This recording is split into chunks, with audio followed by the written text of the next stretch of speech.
दी print के YouTube channel को subscribe करें और ताज़ा अपडेट्स पाने के लिए बेल आइकन दबाएं। एक तरफ योगी सरकार लगातार कोरोना की टेस्टिंग तेज़ी से करने का दावा कर रही है, तो वहीं इसी दावे पर सवाल उठाने के कारण यूपी के एक पूर्व आईएएस पर एफआईआर दर्ज हो गई है।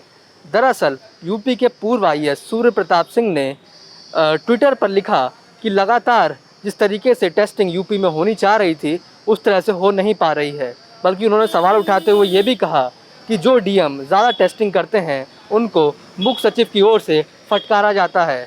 और उन्होंने ये भी ट्वीट करते हुए लिखा कि क्यों इतनी कम टेस्टिंग यूपी में हो रही है, क्या नो कोरोना और नो टेस्टिंग की पॉलिसी योगी सरकार अपना रही है।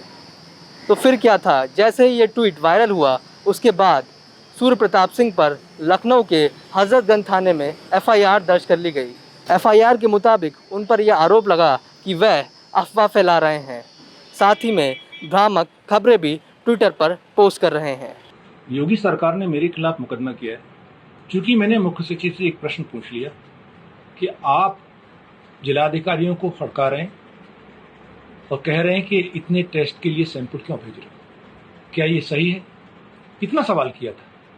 इस सवाल में ना आलोचना है, ना कोई अपमान है किसी का।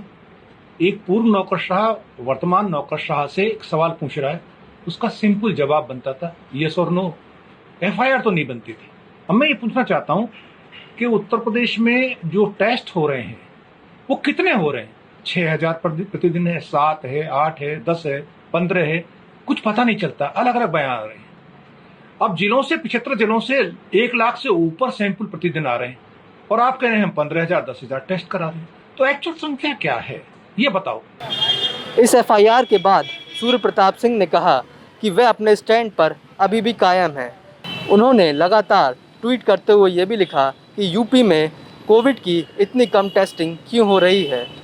जब यूपी की पॉपुलेशन इतनी अधिक है, उसके मुताबिक जो आंकड़े सरकार की ओर से दिए जा रहे हैं वो इतने कम क्यों हैं।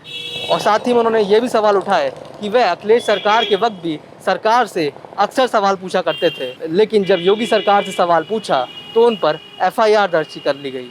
ये कहाँ तक जायज़ है? वहीं दूसरी ओर सरकार की ओर से लगातार दावा किया जा रहा है कि टेस्टिंग बढ़ाई जा रही है। सरकार के अधिकारियों का ये कहना है कि एक एक दिन में 15-15 हज़ार टेस्ट किए जा रहे हैं। लेकिन सवाल अब कोरोना की टेस्टिंग को लेकर उठ पड़ा है, क्योंकि यूपी में मामले लगातार बढ़ रहे हैं, तो वहीं दूसरी तरफ सरकार ये दावा कर रही है कि हम टेस्टिंग भी लगातार कर रहे हैं। लेकिन ये सवाल उठता है कि अगर कोई टेस्टिंग से जुड़ा कोई ट्वीट करता है या कम टेस्टिंग को लेकर सवाल उठाता है तो उस पर इस तरह की एफआईआर होना कितना जायज़ है। द प्रिंट के लिए प्रशांत श्रीवास्तव।